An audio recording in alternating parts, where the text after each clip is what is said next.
গুৱাহাটী 6টা ৰটৰী ক্লাবে লগ লাগি এটা প্লেটফৰ্ম ৰটৰী মিউজিকলজি প্লেটফৰ্মত এটা মিউজিকেল প্ৰগ্ৰাম আজি আমি কৰি আছোঁ সংগীত সে সঞ্জীৱনী। এইটো হ'ল আমাৰ গ্ৰেট ছিংগাৰ মহম্মদ ৰফি সাহেবৰ 100 বাৰ্থ এনিভাৰ্চাৰী হিচাপতে পতা হৈছে। কিন্তু আমি অকল মিউজিকেল প্ৰগ্ৰাম পতা নাই, আমি এটা অবজেক্টিভো লৈছোঁ, যিটো হ'ল অৰ্গেন ডোনেশ্যন এৱেৰনেছ। আমাৰ ইণ্ডিয়াতে হওক অসমতে হওক আজিলৈ অৰ্গেন ডোনেশ্যনৰ বিশেষ কাম হোৱা নাই, বহুত গেপ এটা হৈ আছে। যদি 100 মানুহৰ দৰকাৰী আছে অৰ্গেন, আজি এজন মানুহ অৰ্গেন পোৱা নাই তেনেকৈ।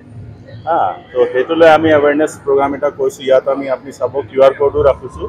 বহুতে মানুহ আহি পেলাই ইয়াত ডোনেশ্যন অলৰেডি কৰিছে। তো যদি আপুনি জানে এটা মানুহে 8জন মানুহৰ জীৱন দি দিব পাৰে, যেনেকৈ হাৰ্টে হওক, লাংছে হওক, কিডনিয়ে হওক, ইণ্টেষ্টাইনে হওক। তো সেইটো খুব দৰকাৰী আমাৰ এৰিয়াত। সেইটো কাৰণে আমি এৱেৰনেছৰ কাৰণে এইটো প্ৰগ্ৰাম কৰিছোঁ। অৰ্গেন ডোনেশ্যন কিবা ক্ৰাইটেৰিয়া থাকে নেকি? ক্ৰাইটেৰিয়া আপুনি প্লেচ কৰি দিব পাৰিব, কিন্তু যিটো এজত আপোনাৰ ডোনেশ্যনৰ হেৰি আহিব সেইটো ষ্টেজত আপোনাৰ মেডিকেল টেষ্ট এটা হ'ব। সেই হিচাপতে তাৰমানে ডিচিশ্যন কৰা হ'ব।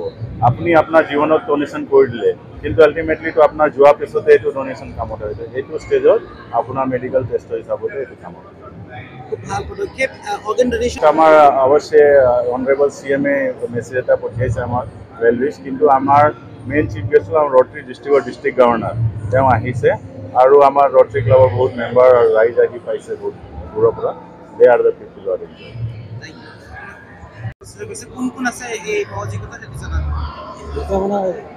মোৰ কলিগে তেখেতে ক'লেই আমি 6টা ক্লাবে মিলি পেলাই কৰিছোঁ। Rotary club of Guwahati mid, Guwahati south, Guwahati west, Guwahati icons আৰু গুৱাহাটী মেট্ৰ'। আমি 6টা ক্লাবে মিলি পেলাই প্ৰয়াসটো কৰিছোঁ। এয়া আৰম্ভণি।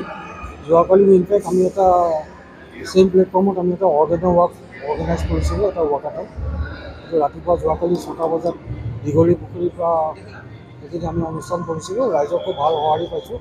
প্ৰায় 300-350 মানুহ পাৰ্টিচিপেট কৰিছিলোঁ actively. To' we consider it A great success. আৰু আমাৰ প্ৰধান উদ্দেশ্যটো হৈছে মানুহৰ সজাগতা কৰাটো। আৰু ডোনেশ্যন কৰাৰ পিছত আফটাৰ চামবডি ডাইজ, বডিটোতো কোনো কাম নাই, আমি জ্বলাই দিওঁ বা ক্ৰিমেশ্যন কৰোঁ নিজৰ ধৰ্ম হিচাপে।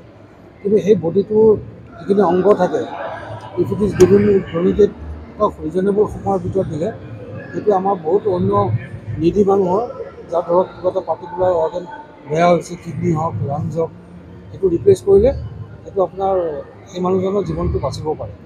গতিকে আমাৰ গোটেই পৃথিৱীৰ ভিতৰত আমাৰ ভাৰততে মানে বিশেষকৈ অসমতো আৰুৱেই বেয়া। আজি যদি কাৰোবাৰ হাৰ্টৰ ট্ৰান্সপ্লাণ্ট দৰকাৰ হয়, it is very difficult to get. So' আমি মানে এটা সজাগতা সৃষ্টি কৰিব গৈছোঁ, যাতে মানে মানুহে আগুৱাই আহে, নিজৰ বডি ফুল বডি নহ'লেও এটলিষ্ট চকু বা কোনো অংগ প্ৰত্যংগ যাতে ডনেশ্যন কৰে, যাৰ পৰা অন্য এটা জীৱনে আপোনাৰ জীৱন লাভ এটা কৰিব পাৰে। সেইটোৱে আমাৰ উদ্দেশ্য। আপুনি এৱেৰনেছৰ কথা কৈছে, সজাগতাৰ কথা কৈছে, কিন্তু আপোনালোকৰ পদক্ষেপ কি হ'ব এৱেৰনেছ ক্ৰিয়েট কৰাৰ কাৰণে মানুহক জনাব? পদক্ষেপ মানে চাওক, আজি আমি ফাংচন পাতিছোঁ, it is not a totally entertainment related হ'ল। আমি ইয়াতে এটা কাউণ্টাৰো খুলিছোঁ। কোনোবাই যদি চকুদান কৰিব খোজে তেওঁ ইয়াতে প্লেচ কৰিব পাৰে। আৰু অলৰেডি আপুনি দেখিব ফটোগ্ৰাফো লগোৱা আছে। যোনে যোনে আজি অৰ্গেন ডোনেশ্যন কৰিছে চকু, আমি তেওঁলোকৰ ফটো ফ্ৰেম কৰি পাতি দিছোঁ। আমি date to be given to them, যাতে তেওঁলোকে ঘৰত গৈ পেলাই ডিছপ্লে কৰি থ'ব পাৰে। ঘৰত কোনোবা আলহী আহিলে সুধিব এইখন কি, 4জন মানুহ আহিলে তেওঁলোকেও গম পালে এনেকৈ চকু ডোনেশ্যন কৰিব পাৰি। বহুতে জানে ধৰক মোৰ আই ডোনেশ্যন কৰিবলৈ ইচ্ছা আছে, কিন্তু কেনেকৈ কৰে আই ডোণ্ট ন'।